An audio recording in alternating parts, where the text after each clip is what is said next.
Hello student, I am Sanjay Sharma और हम discuss कर रहे थे अपना chapter 7। Discuss in the sense हम लोग आज स्टार्ट करेंगे चैप्टर 7। तो देखिए, इससे पहले जो हमने चैप्टर पढ़ा था चैप्टर 6, इसमें हमने दो चीजों के बारे में बात की थी। एक तो जल अवशोषण और दूसरा रसारोहण। ठीक है, तो देखिए हमारा जो सिलेबस जैसे चलता जा रहा है तो उसके हिसाब से सबसे पहले हमने पादपों में जनन कैसे होता है उसके बारे में डिस्कस किया। उसके बाद में किस तरह से जल का अवशोषण होता है, और एक बार जल का अवशोषण हो गया तो किस तरह से जल को पौधों के अलग अलग भागों तक पहुंचाया जाता है, पादप के शीर्ष तक पहुंचाया जाता है।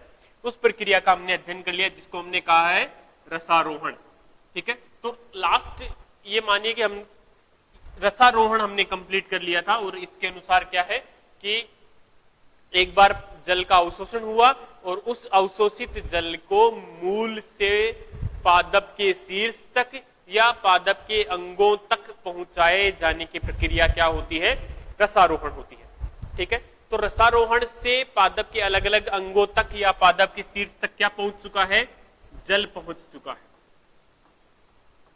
ठीक है, तो अब हमारा जो चैप्टर है 7, उसमें हम पढ़ेंगे ट्रांसपीरेशन एंड गटेशन, यानी कि वाष्पोत्सर्जन और बिंदुस्त्राव। तो देखिए, एक बार जब किसी भी पादप के अंग के पास में या पादप के शीर्ष तक जल पहुंच चुका है तो वह कोई भी पादप की कोशिका या पादप का शीर्ष या पादप की पर्ण उस जल को, पहला पॉइंट हमें याद रखना है इसके बारे में कि पादप को जितनी आवश्यकता होती है, पादप को, प्लांट को वाटर की जितनी रिक्वायरमेंट होती है उससे कुछ गुना ज्यादा या बहुत सारा ज्यादा पानी अवशोषित किया जाता है, और उससे बहुत ज्यादा पानी का क्या होता है, रसारोहण होता है। पहली पॉइंट ये याद रखनी है। ठीक है, पहला पॉइंट क्या होगा कि पादप को, प्लांट को जितना भी पानी अपनी उपापचयी क्रियाओं में, अपने मेटाबॉलिज्म में जरूरत होती है उससे कुछ गुना ज्यादा पानी का अवशोषण किया जाता है, अब्जॉर्प्शन किया जाता है या रसारोहण किया जाता है। तो क्या प्रक्रिया हुई, जल जो कि आवश्यकता से बहुत ज्यादा है जिसका अवशोषण किया गया है, तो जितनी आवश्यकता है तो पादप क्या कर सकता है, आवश्यकता के अनुसार जल का उपापचयी क्रियाओं में उपयोग करता है। आवश्यकता के अनुसार प्लांट के मेटाबॉलिज्म में या उपापचयी क्रियाओं में, उपापचयी क्रियाओं में इस जल का, इस वाटर का यूज कर लिया जाता है, और बाकी जो पानी बच जाता है, ठीक है, रिमेनिंग वाटर,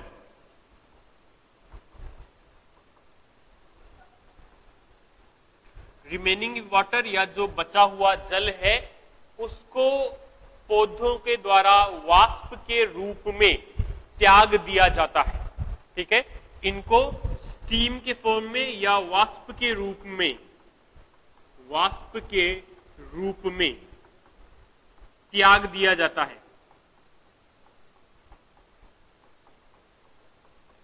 त्याग दिया जाता है।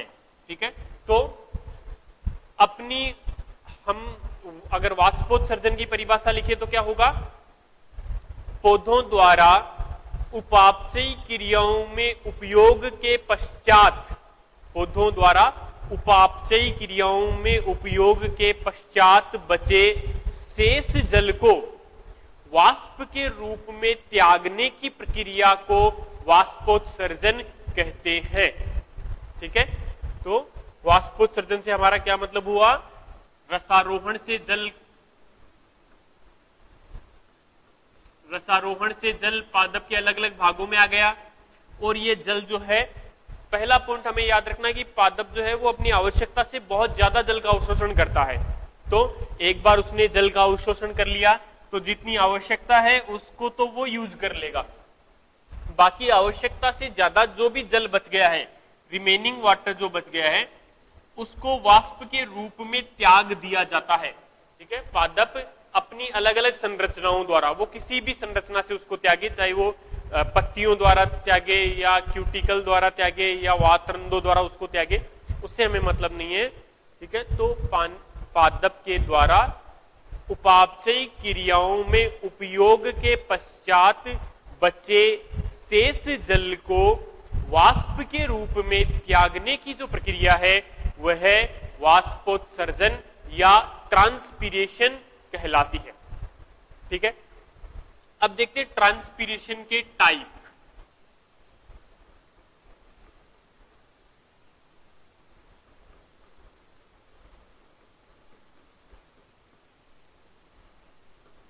ट्रांसपीरेशन के टाइप या वाष्पोत्सर्जन के प्रकार। तो वाष्पोत्सर्जन का जो पहला प्रकार है वह है रंध्रीय वाष्पोत्सर्जन।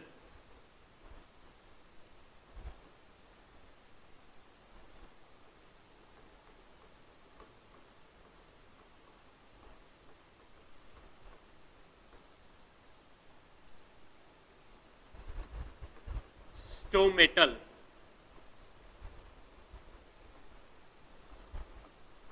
ट्रांसपीरेशन। स्टोमेटल ट्रांसपीरेशन देखिए, हमें यह याद रखना है कि रंध्र जो है वह पर्ण की सतह पर उपस्थित होते हैं। तो अगर जरूरत से ज्यादा जो पानी है या पानी जो है वाष्प के रूप में रंध्रों से होते हुए वातावरण में त्याग दिया जाता है, तो इस तरह के वाष्पोत्सर्जन को हम कहते हैं रंध्रीय वाष्पोत्सर्जन। ठीक है, हमने यहां पर क्या पढ़ा है कि जल जितना जरूरी है उतना यूज में लिया जाता है और जो बच गया उसको पादप या प्लांट अपने अलग अलग ऑर्गन से, अलग अलग स्ट्रक्चर से, अलग अलग संरचनाओं द्वारा वातावरण में त्याग देता है। अगर उसको जल को रंध्रों द्वारा त्यागता है, अगर वाष्पोत्सर्जन की प्रक्रिया रंध्रों द्वारा की जाती है तो इसे हम कहते हैं रंध्रीय वाष्पोत्सर्जन। अगर वाष्पोत्सर्जन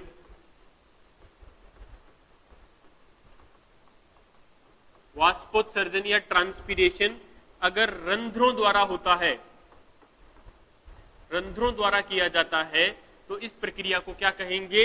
रंध्रीय वाष्पोत्सर्जन। रंध्रीय वाष्पोत्सर्जन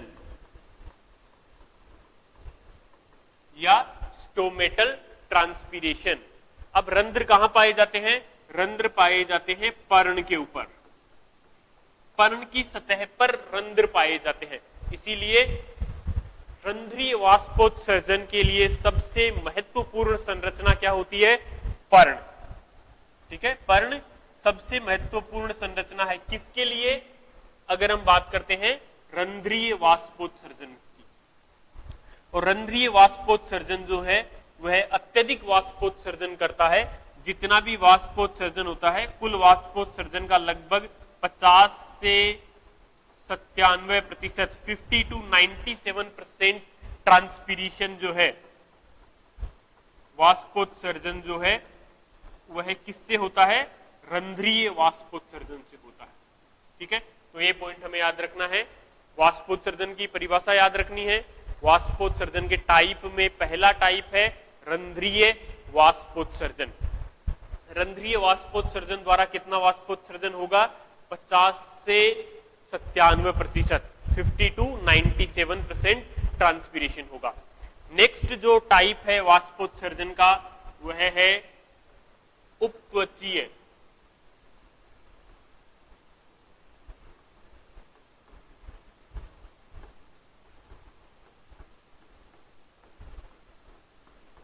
उपत्वचा से होने वाला वाष्पोत्सर्जन या क्यूटिक्युलर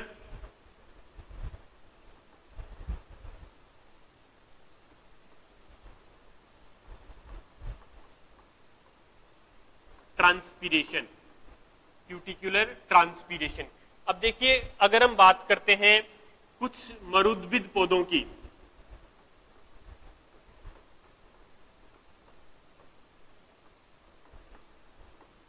मरुद्भिद पादप या जीरोफाइट्स जो प्लांट्स होते हैं, उन पादप की पर्ण जो है वह उपत्वचा या क्यूटिकल से ढकी रहती है। ठीक है, तो मरुद्भिद पादप की पर्ण लीफ जो है वह उपत्वचा या क्यूटिकल से ढकी रहती है। अब ये जो क्यूटिकल या उपत्वचा है यह जल के लिए अपारगम्य है, यह जल के लिए अपारगम्य है।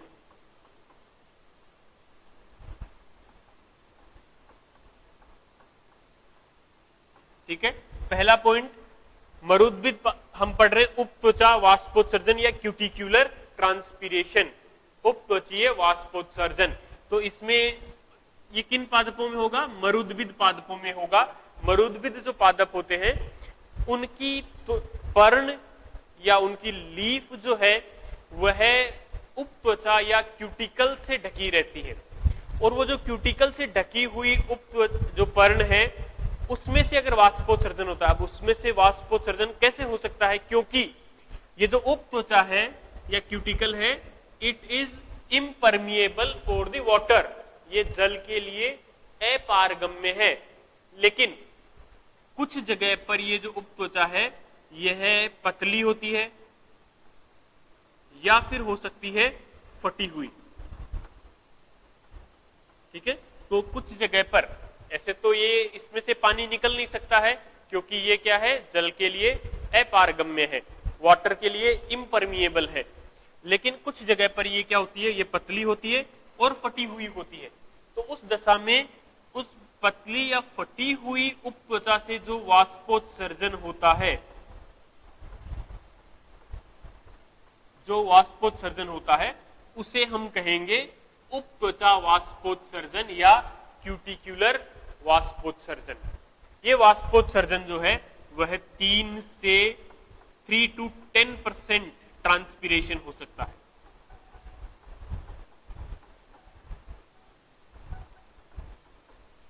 ठीक है, क्यूटिक्यूलर ट्रांसपीरेशन या उपत्वचा वाष्पोत्सर्जन से 3 से 10% ट्रांसपीरेशन हो सकता है।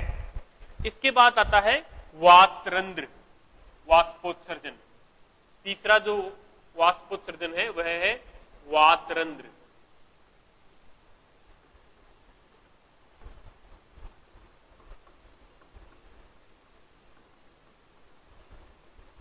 वातरंध्र वाष्पोत्सर्जन या लेंटिक्यूलर ट्रांसपीरेशन।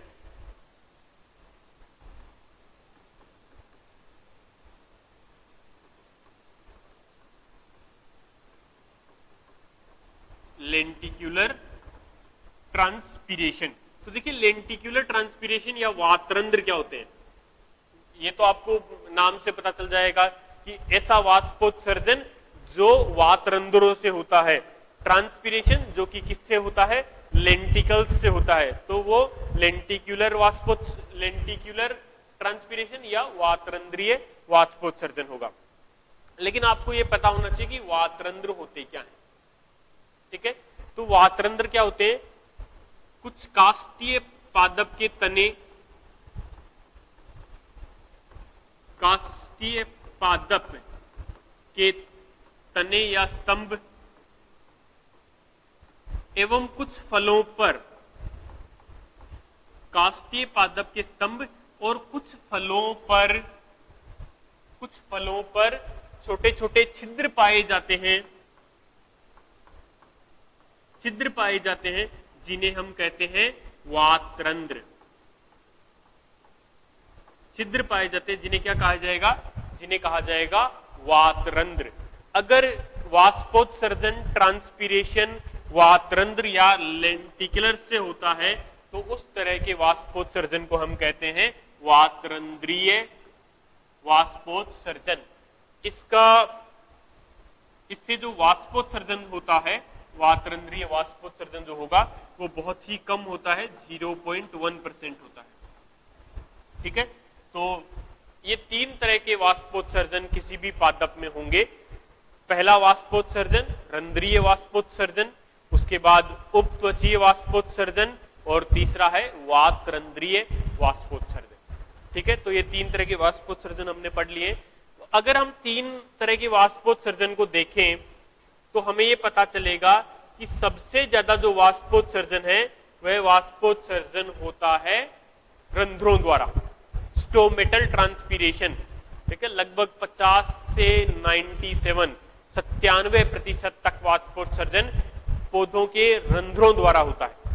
और रंध्र कहां पाए जाते हैं? रंध्र पाए जाते हैं पत्तियों के ऊपर, पत्तियों की जो सरफेस है उस पर रंध्र पाए जाते हैं।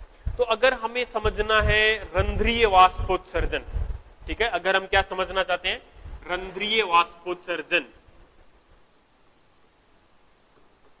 रंध्रीय वाष्पोत्सर्जन, रंध्रीय वाष्पोत्सर्जन अगर हम समझना चाहते हैं तो हमें 2 चीजें समझनी पड़ेगी। एक तो हमें समझनी पड़ेगी पर्ण और दूसरा समझना पड़ेगा रंध्र। तो अगर हम पर्ण देखें तो पर्ण की ऊपर की और नीचे की जो सतह है उसे हम कहते हैं अधिचर्म या बाह्य त्वचा। ठीक है, जो पर्ण की ऊपरी और निचली सतह है, ऊपरी और निचली सतह, ऊपरी और निचली सतह जो है उसे क्या कहा जाएगा? उसे कहा जाएगा बाह्य त्वचा या अधिचर्म, बाह्य त्वचा या अधिचर्म, बाह्य त्वचा या अधिचर्म उसको कहा जाएगा, एपिडर्मिस।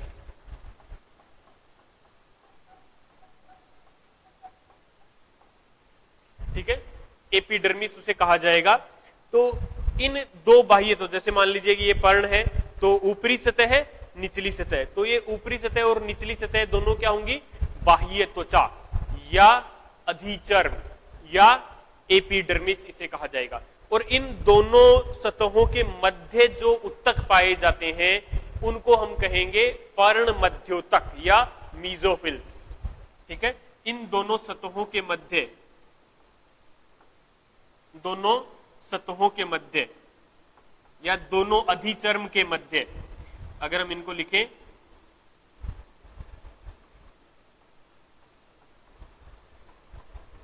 अधिचर्मों के मध्य,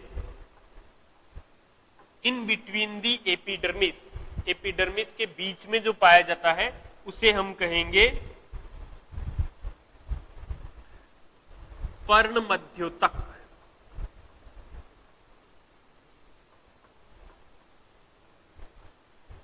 पर्ण मध्योतक या मीजोफिल इसे कहा जाता है।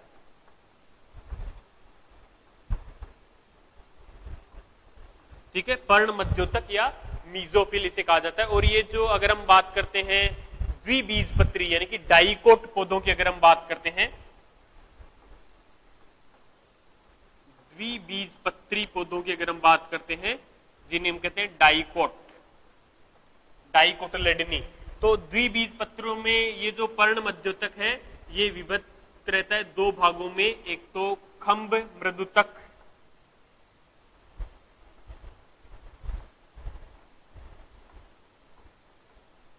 और एक स्पंजी मृदुतक, स्पंजी पेरेन्काइमा। ठीक है, तो पेलिसेड और स्पंजी पेरेन्काइमा 2 चीजों में ये विभक्त रहता है। तो अगर हम देखें कि पर्ण में जो संरचनाएं हमने पढ़ी, तो पर्ण में कौन कौन सी संरचनाएं पढ़ी हमने? पर्ण में हमने पढ़ी है बाह्य त्वचा और पर्ण मध्योतक। तो याद रखिए, रंध्र हमेशा पर्ण की बाह्य त्वचा में पाए जाते हैं या रंध्र की उपस्थिति बाह्य त्वचा का गुण है। ठीक है, रंध्र की उपस्थिति किसका गुण है? अधिचर्म का गुण है। रंध्र की उपस्थिति, प्रेजेंस ऑफ स्टोमेटा, रंध्र की उपस्थिति बाह्य त्वचा का गुण है या अधिचर्म का गुण है,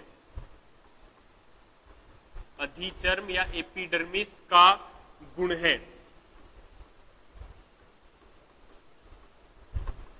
presence of stomata is the character of epidermis, epidermis का ये कैरेक्टर होगा। और अब बात करते हैं अगर हमारे पास कोई भी पर्ण है तो पर्ण में हमने ये पढ़ लिया है कि रंध्र जो होते हैं, स्टोमेटा जो होते हैं, वह पर्ण की बाह्य सतह पर उपस्थित होते हैं। ठीक है, अब बाह्य सतह तो दो है या अधिचर्म तो दो है, एक तो ऊपरी सतह, एक निचली सतह। तो कौन सी सतह पर रंध्र उपस्थित होंगे? या तो ऊपरी सतह पर होंगे या निचली सतह पर होंगे या दोनों सतह पर हो सकते हैं।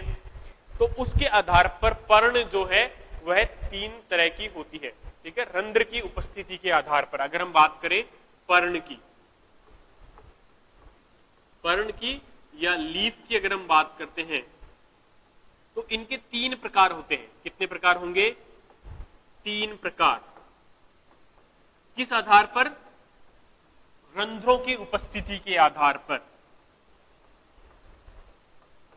रंध्रों की उपस्थिति के आधार पर, उपस्थिति के आधार पर, रंध्रों की उपस्थिति के आधार पर पर्ण जो है वह तीन प्रकार की होती है, जिसमें पहली पर्ण जो है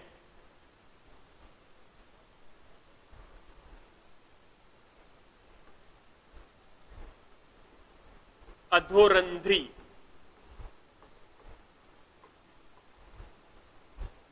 हाइपोस्टोमेटल,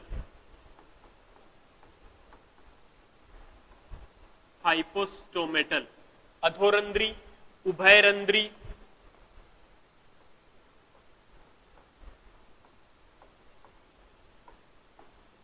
एम्फिस्टोमेटल,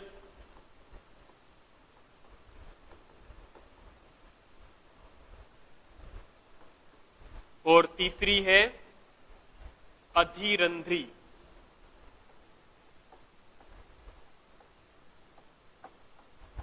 एपिस्टोमेटल। एपिस्टोमेटल। तो देखिए अधोरंध्री में रंध्र जो है वह ऊपरी सतह पर उपस्थित होते हैं। रंध्र कहां पर उपस्थित होते हैं?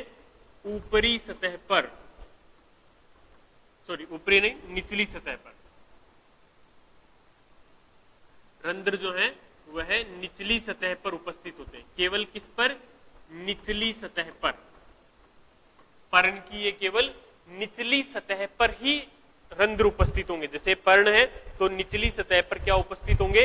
रंध्र उपस्थित होंगे, केवल निचली सतह पर। ऊपरी सतह पर इसमें रंध्र उपस्थित नहीं होंगे। और इसका एग्जाम्पल है सेब, संतरा और ज्यादातर डाइकोटिलेडोनी या द्विबीजपत्री पादप। इस तरह की जो लीफ है उसे कहा जाता है एप्पल टाइप। ठीक है, सेब प्रकार की लीफ, तो एप्पल टाइप लीफ भी इनको कहा जाता है। और उभयरंध्री में रंध्र या स्टोमेटा जो है वो ऊपरी सतह पर और निचली सतह दोनों पर पाए जाते हैं, दोनों पर समान रूप से पाए जाते हैं, जैसा कि पाया जाता है एक बीजपत्री पादपों में। एक बीजपत्री पादपों में। और एग्जाम्पल हम देख लेते हैं मक्का, जई और जितनी भी घास है, घास में। ठीक है, पर्ण की दोनों सतह पर, ऊपरी और निचली सतह दोनों पर क्या पाए जाते हैं? रंध्र पाए जाते हैं। तो इनको बोलते हैं उभयरंध्री या एम्फिस्टोमेटल। ठीक है, when the stomatas are present on the both surface। ठीक है, दोनों जो एपिडर्मिस है दोनों बाह्य त्वचा पर समान रूप से पाए जाते हैं, तो इनको बोलते हैं जई प्रकार की लीफ। अधिरंध्री में हमेशा रंध्र जो है वह ऊपरी सतह पर उपस्थित होंगे। रंध्र कहां पर होंगे? ऊपरी अधिचर्म पर। ऊपरी अधिचर्म, ऊपरी अधिचर्म पर हमेशा रंध्र पाए जाते हैं। जैसे कि वाटर लिली और जल के ऊपर जो पत्तियां तैरती रहती है जिन पादपों की, फ्लोटिंग, वाटर फ्लोटिंग। ठीक है, उत्प्लावी, जल उत्प्लावी जो पौधे होते हैं, जलोद्भिद पौधों में ये पाया जाता है। ऐसे जलोद्भिद पौधे जिनकी पत्तियां पानी की सतह से ऊपर रहती है। ठीक है, सतह से ऊपर रहती है मतलब पानी की सतह पर रहती है, तो ऊपरी सतह पर क्या पाए जाएंगे? रंध्र पाए जाएंगे। ठीक है, तो ये तीन तरह के पत्तियां हो गई, अधोरंध्री, उभयरंध्री, अधिरंध्री, हाइपोस्टोमेटल, एम्फिस्टोमेटल और एपिस्टोमेटल। दोनों तीनों के टाइप हमने पढ़ लिए, तीनों के एग्जाम्पल हमने पढ़ लिए हैं। इसके बाद जो इंपॉर्टेंट पॉइंट आता है हमारे पास में वह आता है रंध्र। रंध्र या स्टोमेटा, ठीक है। तो रंध्र क्या होता है, कैसा होता है, क्यों होता है, ये हम पढ़ेंगे अपने नेक्स्ट वीडियो में। आज हमने देख लिया है किस तरह से वाष्पोत्सर्जन होता है, ठीक है। वाष्पोत्सर्जन हम किसे कहते हैं और वाष्पोत्सर्जन होता क्या है, ठीक है। हमारा चैप्टर हमने स्टार्ट किया है वाष्पोत्सर्जन और बिंदुस्त्राव, चैप्टर है ये 7। इसमें हमने पहले वाष्पोत्सर्जन पढ़ लिया है कि जल की जो भी आवश्यकता से अधिक मात्रा है उसको वाष्प के रूप में त्याग दिया जाता है, और इसी प्रोसेस को हम कहते हैं वाष्पोत्सर्जन या ट्रांसपीरेशन, ठीक है। तो ये रंध्रीय वाष्पोत्सर्जन होता है जिसमें आवश्यकता से अधिक जल को रंध्रों के द्वारा वाष्पोत्सर्जन या वाष्प के रूप में त्याग दिया जाता है, या उपत्वचीय वाष्पोत्सर्जन क्यूटिक्युलर ट्रांसपीरेशन, और वातरंध्रीय वाष्पोत्सर्जन, ठीक है। इसके अलावा देखिए इनका कितना कितना परसेंटेज होता है। स्टोमेटल ट्रांसपीरेशन हमने पढ़ लिया 50 से 97%, और इसके अलावा जो क्यूटिक्युलर ट्रांसपीरेशन हमने पढ़ा 3 to 10%, और लेंटिकुलर ट्रांसपीरेशन हमने पढ़ा है 0.1% ये ट्रांसपीरेशन होगा, ठीक है। तो अब क्योंकि सबसे ज्यादा ट्रांसपीरेशन रंध्रों के द्वारा होता है तो रंध्र को समझना जरूरी है, और तो रंध्र की उपस्थिति के आधार पर पर्ण जो है हमने 3 तरह की पढ़ ली है। अब हम पर्टिकुलर पढ़ेंगे स्टोमेटा के बारे में या रंध्रों के बारे में, तो वो क्या होते हैं, क्यों होते हैं, ये अपने नेक्स्ट वीडियो में हम लोग पढ़ेंगे। तब तक के लिए थैंक यू।